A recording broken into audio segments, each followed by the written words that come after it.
Voilà, ça y est, c'est en direct.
Nous faisions quelques essais de son avec Marc, l'organiste de ce jour. Je suis en train de veiller de l'éducation du son tel que lui le perçoit. J'espère que l'émission et le flux ne sera pas interrompu. Si jamais il l'était, je m'en rendrai compte tout de suite puisque vous vous déconnecteriez. Si par cas cela arrivait, je continuerai la prédication en espérant que ce soit enregistré. Je vous ferai parvenir le fichier par Internet. Quelques indications avant de démarrer ce culte, comme d'habitude, par un temps de méditation musicale. Vous dire que si vous quittez le mode plein écran, vous trouverez sous la vidéo une pastille avec une photo du temple indiquée, la pastille est intitulée EPU de Levallois, et il doit y avoir un titre « Ordre du culte ».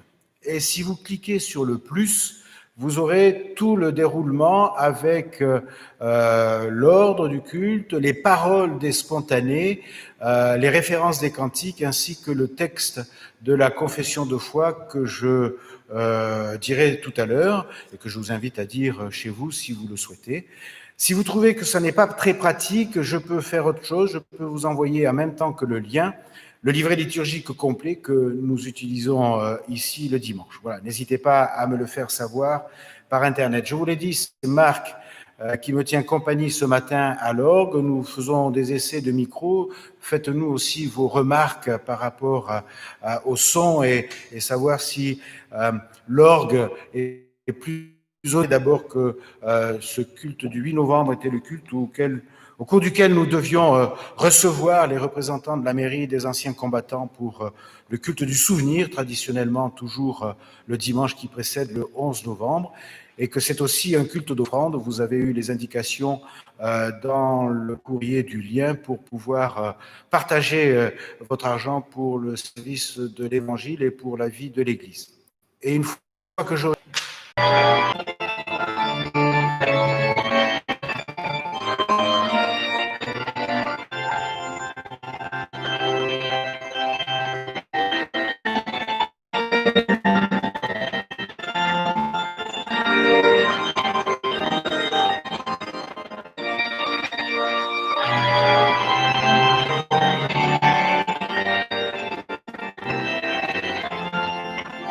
Amis frères et sœurs, Dieu nous offre l'apaisement car il nous aime. Il veut que nous demeurions et que nous vivions dans l'espérance. Ne nous laissons pas envahir par la tristesse comme ceux qui vivent sans espoir. Le Seigneur nous donne constamment rendez-vous, nous devons nous tenir prêts pour le rencontrer et proposer au cours de cette assemblée du dimanche de vivre une des étapes de nos rencontres avec Dieu. Nous pouvons le rencontrer dans sa parole. Nous pouvons nous souvenir aussi de cette rencontre ultime qu'il a faite avec l'humanité sur la croix. C'est elle qui nous unit. Seigneur, c'est toi qui nous unis.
Nous louons le Seigneur. En ce temps fugitif de l'histoire de l'humanité, à cette ère perdue dans l'immensité des siècles, à cette place infime où s'écoulent nos vies, Père, nous te disons merci pour tes commencements, tes promesses et ta fidélité. Pour Jésus-Christ, ton Fils, qui fait de notre temps le seuil de l'éternité et donne à chaque instant le poids d'un millénaire, Père, nous te disons merci. Pour ton esprit de lumière qui nous fait désirer le temps d'un plus grand jour, qui travaille en nos cœurs pour hâter sa venue et guide nos pas incertains vers ton royaume de joie, Père, nous te disons merci. Amen. Au psaume 62, en toi, mon Dieu, toi seulement, j'ai retrouvé l'apaisement.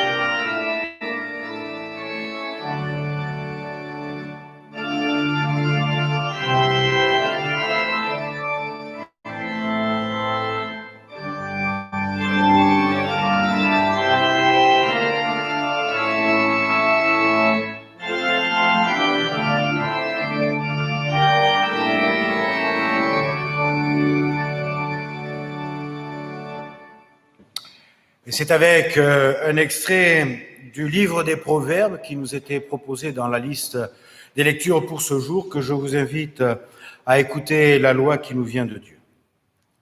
Et maintenant, écoutez-moi. Heureux ceux qui gardent mes voies. Écoutez la leçon pour être sage et ne la négligez pas. Heureux l'humain qui m'écoute, veillant tous les jours à ma porte, montant la garde à mon seuil. Car celui qui me trouve a trouvé la vie et il a rencontré la faveur du Seigneur. Mais celui qui m'offense se blesse lui-même. Tous ceux qui me haïssent aiment la mort. Amen.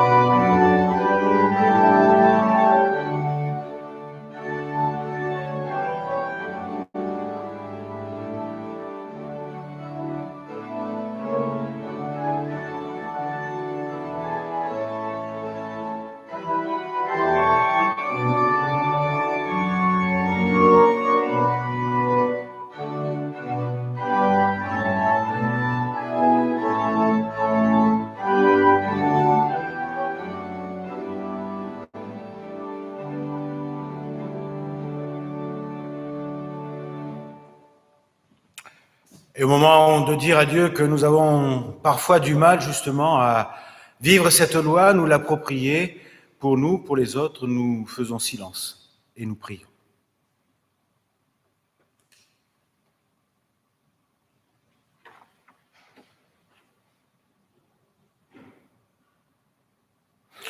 Seigneur, nos mains sont inertes et marquées de beaucoup d'échecs. Ouvre-les pour qu'elles redeviennent capables de construire.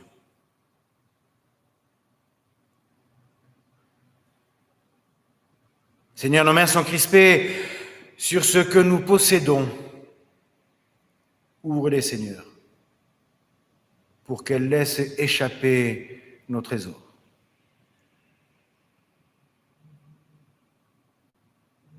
Seigneur, nos mains sont prêtes à déchirer ou à blesser, alors ouvre-les pour qu'elles deviennent capables de caresses et de tendresse.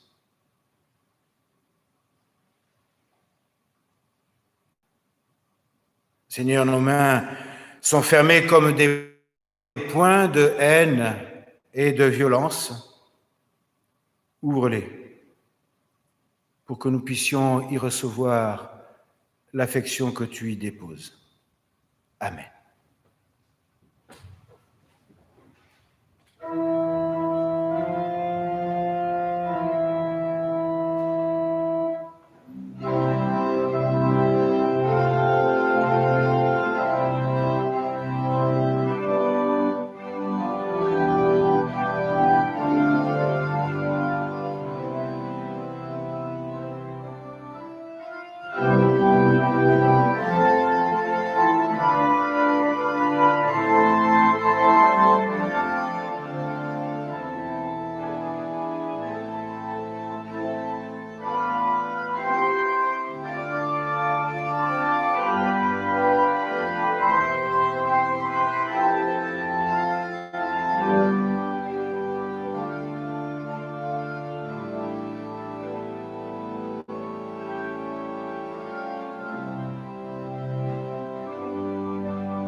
Frères et sœurs, le Seigneur entend nos prières et il répond à notre supplication.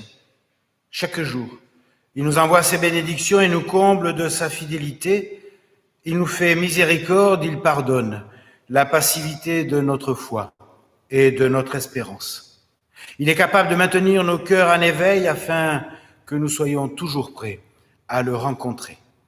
En Jésus-Christ, il nous offre son pardon. Devant lui, nous offrons nos mains et nous chantons notre reconnaissance. Amen.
Et je vous invite à la prière avant d'ouvrir les Écritures. Dieu d'amour si proche et si grand, les initiatives de ta fidélité ne cessent de nous surprendre. Tu nous accordes ton esprit, il veille sur nous et nous l'accueillons par lui. Nous reconnaissons Jésus-Christ comme ton Fils qui règne avec toi. Alors oui, Seigneur, que par cet esprit, nous soyons ouverts à des visions nouvelles, capables de recevoir quelque chose qui nous donne du courage, un but à notre vie, une perspective à notre travail et surtout, alors nous pourrons venir. Seigneur, oui, accorde ton esprit, qu'il dispose de nos intelligences, qu'il renouvelle ton ancienne promesse contenue dans ta parole, la source de la vie. Amen. Et je vous invite à entendre toujours dans l'évangile de Matthieu que nous parcourons depuis plusieurs semaines, au chapitre 25, les 13 premiers versets de ce chapitre. Les 13 premiers versets de ce chapitre. Évangile selon Matthieu, au chapitre 25, les versets 1 à 13. Alors il en sera du royaume des cieux comme de 10 jeunes filles qui prirent leurs lampes et sortirent à la rencontre de l'époux. 5 d'entre elles étaient insensées et 5 étaient avisées. En prenant leurs lampes, les filles insensées n'avaient pas emporté d'huile. Les filles avisées, elles, avaient pris avec leurs lampes de l'huile dans des fioles. Comme l'époux tardait, elles s'assoupirent toutes et s'endormirent. Au milieu de la nuit, un cri retentit, « Voici l'époux, sortez à sa rencontre !» Alors, toutes ces jeunes filles se réveillèrent et apprêtèrent leurs lampes. Les insensés dirent aux avisés, « Donnez-nous de votre huile, car nos lampes s'éteignent. » Les avisés répondirent, « Certes pas, il n'y en aurait pas assez pour nous et pour vous. Allez plutôt chez les marchands et achetez-en pour vous. » Ils entrèrent avec lui dans la salle des noces et l'on ferma la porte. Finalement, arrivent à leur tour les autres jeunes filles qui disent, « Seigneur, ouvre-nous. » Mais il répondit, « En vérité, je vous le déclare, je ne vous connais pas. Veillez donc, car vous ne savez ni le jour ni l'heure. » Seigneur, ta parole est vérité. Rends-nous saints. Mets-nous à part par ta vérité. Amen.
Manifestement, on a tous nos chances, mais manifestement aussi, certains ont plus de chances que d'autres. C'est ce que l'on pourrait penser après une lecture un peu superficielle de cette parabole. On a tous nos chances, comme ces jeunes filles qui attendaient toute la venue de l'époux. On part donc sur un pied d'égalité. On est même tellement tous pareils que l'on s'endort. Et je voudrais vous signaler que toutes les jeunes filles s'endorment, y compris celles qui sont réputées avisées. Ce qui me fait dire que le veillé de la fin du texte doit avoir un autre sens que le seul « ne vous endormez pas ». C'est pourtant au réveil que les mauvaises surprises arrivent. Avec ce texte des 10 jeunes filles, on touche à la fin. C'est un peu, si je peux m'exprimer ainsi, une parabole de crise. Jésus va annoncer le jugement dernier, terrible, et cette parole, comme du reste celle qui la précède et celle qui la suit, celle des talents, je vous donne rendez-vous la semaine prochaine. Ces 3 paraboles essayent de préparer les disciples à ce qu'ils vont entendre et surtout ce à quoi ils doivent s'attendre. Les disciples ont déjà entendu que le règne de Dieu, le royaume de Dieu était proche et que leur génération ne passerait pas sans qu'ils n'en voient l'accomplissement. Et là-dessus, voici cette parabole terriblement culpabilisante de ceux qui vont pouvoir y entrer et de ceux qui resteront à la porte. Frères et sœurs, je ne veux pas être méchant, mais si on s'en tient au seul plan strict des mérites, il est clair qu'aucun d'entre nous n'est prêt si jamais ce cri surgit maintenant, voici l'époux. En plus, en bonne théologie protestante, nous savons bien que ce n'est ni par nos actes, ni par nos mérites que nous faisons partie du peuple de Dieu, mais que c'est parce que c'est lui qui nous choisit, qui nous aime, qui nous attend, même quand nous l'oublions. Du coup, voilà qui est un peu rassurant. Il n'en reste pas moins que le texte est là devant nous et que sur 10, 5 vont être écartés. L'évangile de Matthieu est appelé évangile du royaume, justement parce que Jésus annonce le royaume, le règne de Dieu, et nous avons vu la semaine dernière qu'il vaudrait mieux, par respect, le qualifier de règne des cieux. En fait, l'enseignement de Jésus, pour être un peu plus précis, va porter sur les conditions qui doivent être remplies pour que ce règne s'actualise. En quelque sorte, s'incarne, soit rendu visible et manifeste. C'est l'ensemble de ces conditions qu'évoque l'appel à changer d'esprit adressé par Jésus à ses disciples dont nous sommes. Cet appel dégage de nouvelles disponibilités qu'il décrit déjà dans le Sermon sur la montagne au début de l'Évangile qui était inauguré par les béatitudes que nous avons vues la semaine dernière où Jésus annonçait que ceux qui jusqu'à présent étaient malheureux allaient être heureux. Je n'y reviens pas, juste pour vous faire remarquer cependant que les pauvres, les souffrants, les déboulonnés, les miséricordieux, les purs, les pacifiques, les persécutés que nous avons croisés la semaine dernière ne sont pas des désignations qui s'appliquent à des qualités morales, mais à des situations ou à des attitudes devant la vie. Ceux-là que visent les béatitudes ont en commun d'être petits, vulnérables, conscients de nos limites, acceptant leur finitude, de subir parfois leur sort comme un destin, et Jésus proclame que ce destin est transformé. Non pas va être transformé ou sera transformé, mais que ce destin est transformé. Les béatitudes sont une affirmation au présent. Et que cette transformation exige alors une transformation des manières de vivre qui en est le corollaire. Entendez-moi bien, ce bouleversement des habitudes ne procède pas d'une espèce de conversion morale et individuelle, mais vient bien de la conscience de l'approche de la fin de l'histoire, telle qu'on en connaît jusqu'alors. Autrement dit, il n'est pas question ici de virtualité qu'un sermon un peu lyrique pourrait dégager.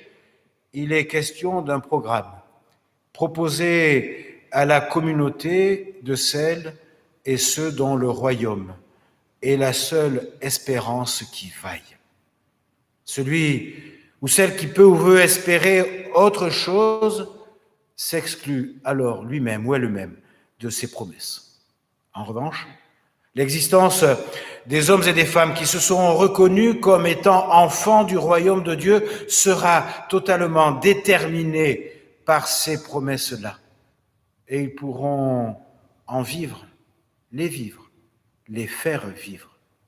On le voit, frères et sœurs, nous ne sommes pas ici dans l'ordre d'une morale générale et généreuse, fût-elle héroïque, et du reste, il ne nous est jamais demandé de tenter d'être des héros.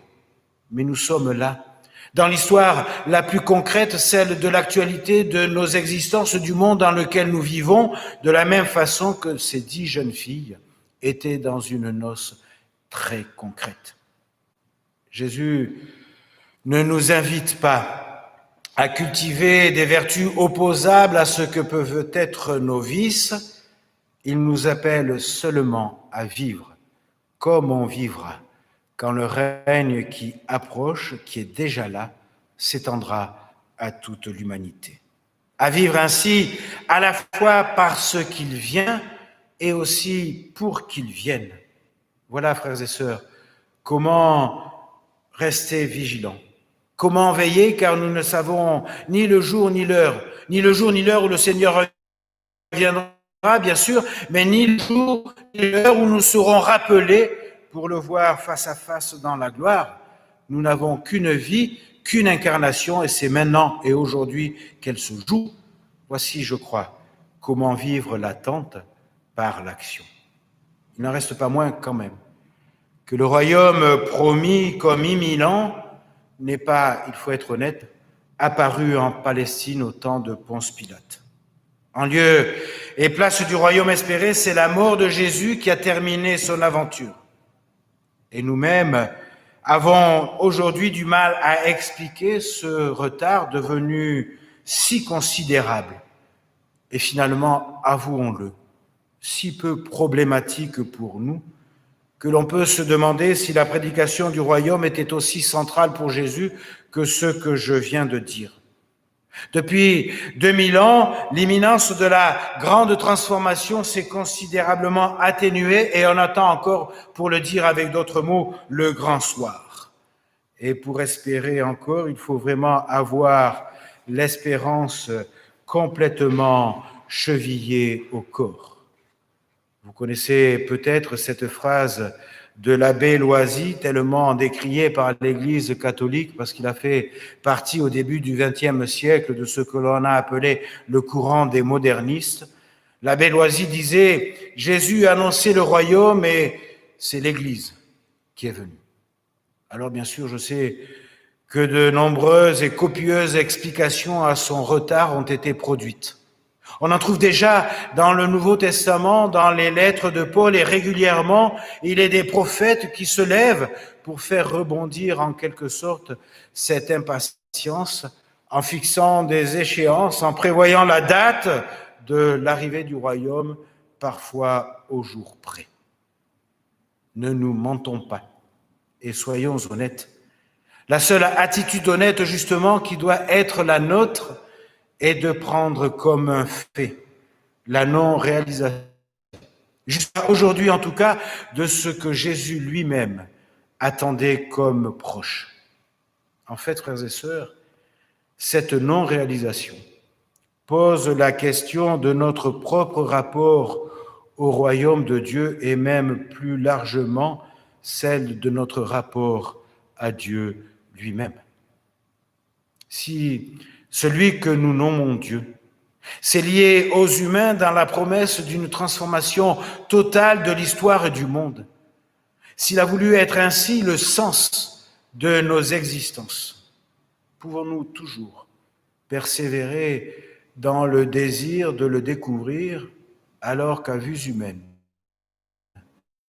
sa promesse n'est pas apparemment réalisée?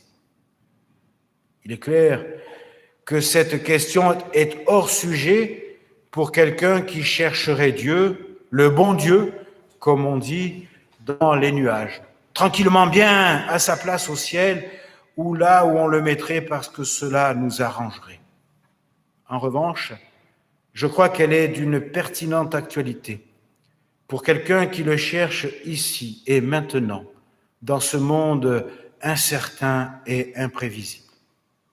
Mais alors, si le royaume de Dieu est la clé de l'avenir de Dieu au milieu des hommes, comment, je repose la question, nous situons-nous par rapport à ce royaume?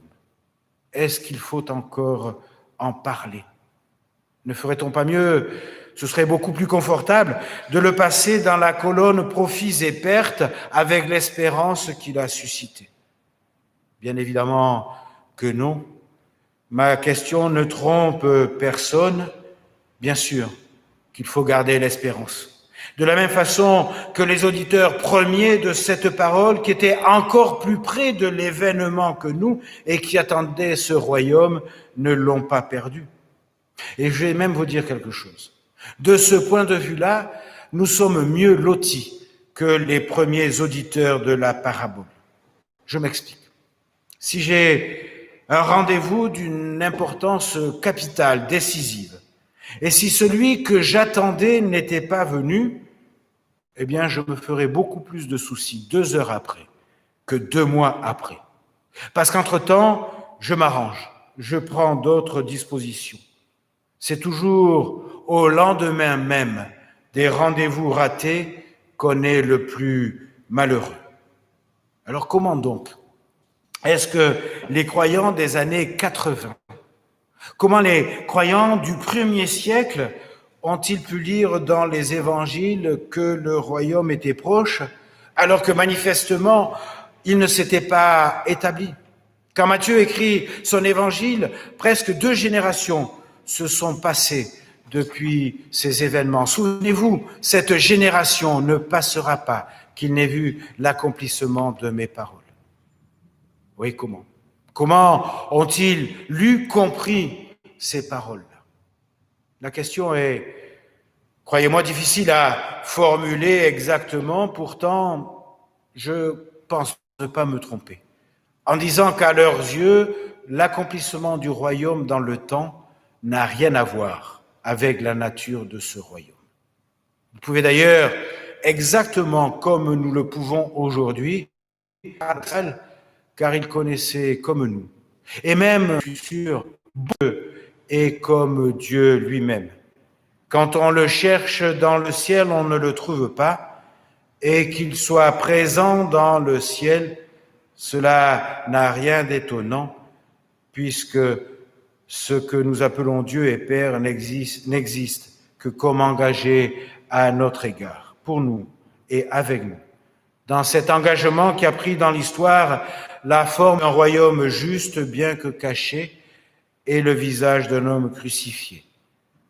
Écoutons et comprenons la parabole des 10 jeunes filles.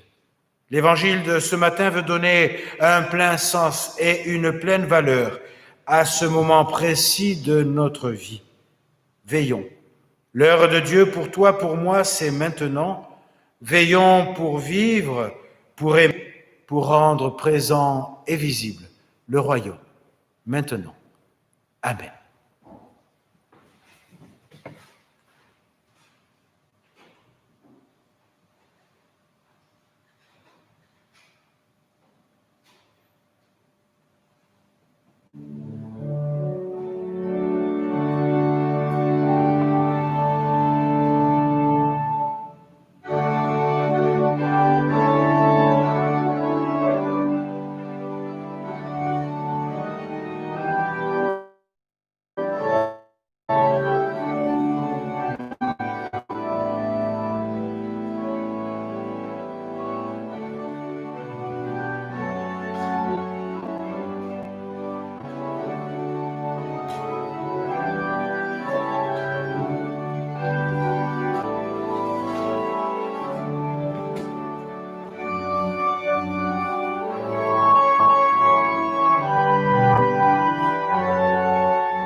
et si vous avez le cherche vraiment.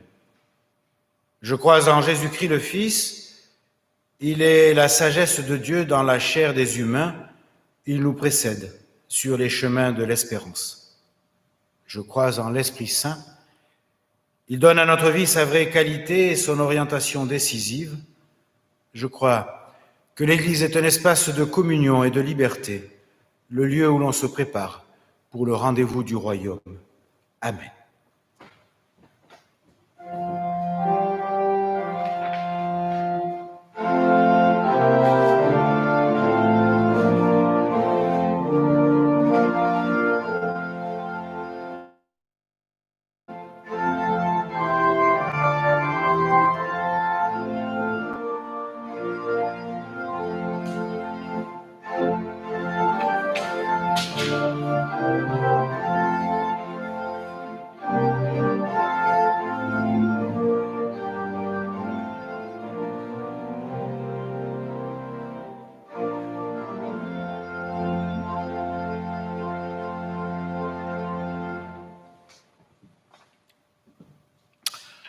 Je l'avais annoncé au début de ce culte, notre culte d'aujourd'hui est un culte d'offrande. Vous le savez, les événements dus au confinement et à la pandémie perturbent un tant soit peu notre calendrier, nos activités, y compris les activités à la fois de convivialité, mais aussi de partage d'argent. Par exemple, le marché de Noël qui n'aura pas lieu à la fin du mois. Il est d'autant plus important de partager notre offrande en pleine conscience et de donner ce que nous avons décidé de donner. Je ne vais pas plus loin.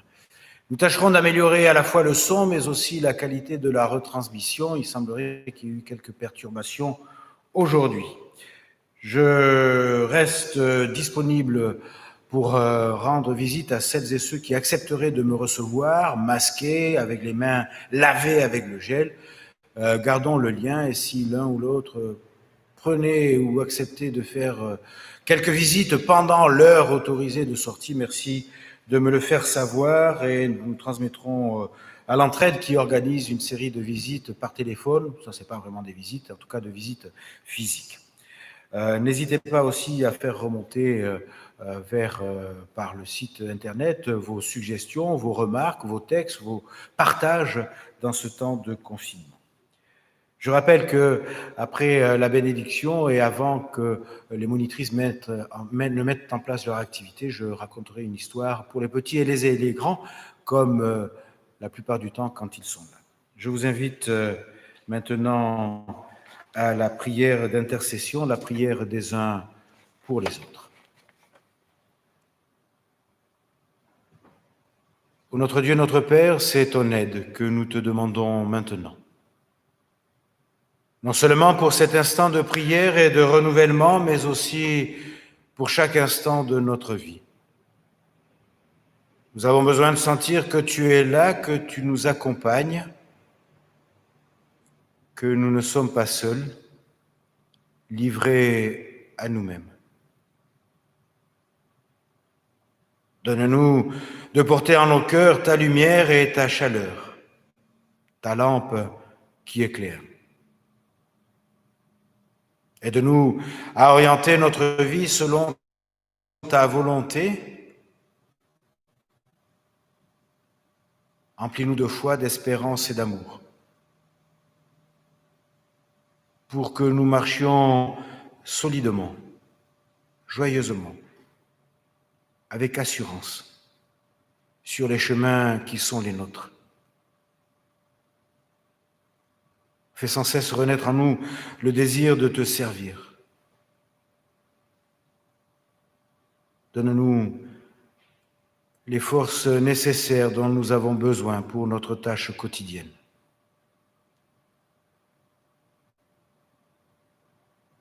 Apporte-nous le réconfort dans les difficultés et les épreuves de la vie. Ce n'est pas seulement auprès de nous, mais aussi auprès de tous les hommes et toutes les femmes que nous te demandons d'être présents.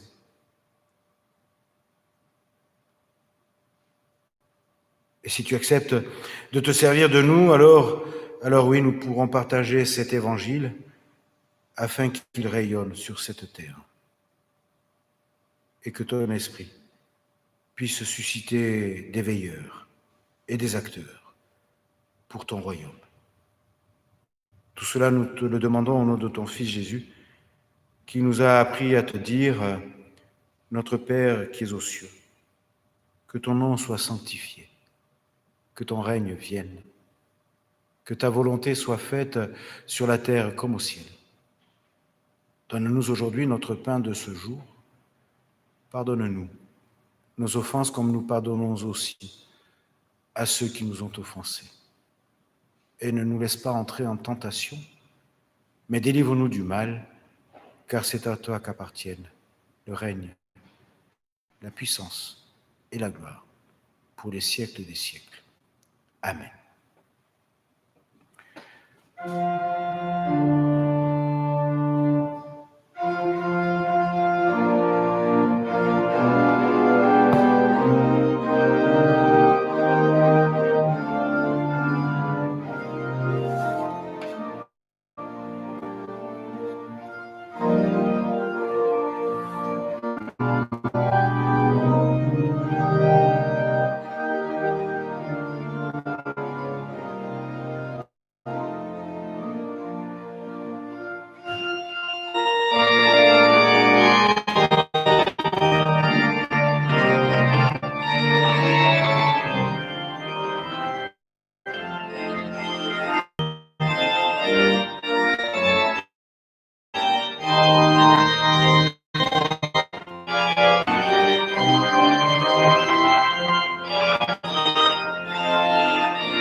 L'organiste a squeezé la bénédiction.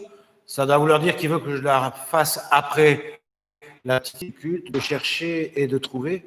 Alors, mon histoire, elle est un peu cruelle parce que elle raconte une activité qui nous est pour le moment interdite et qui risque de devoir être reportée à l'année prochaine. Je veux dire que Dieu et la recherche des champignons, c'est un peu pareil. Pour trouver les champignons, chers amis, il faut d'abord décider d'aller les chercher.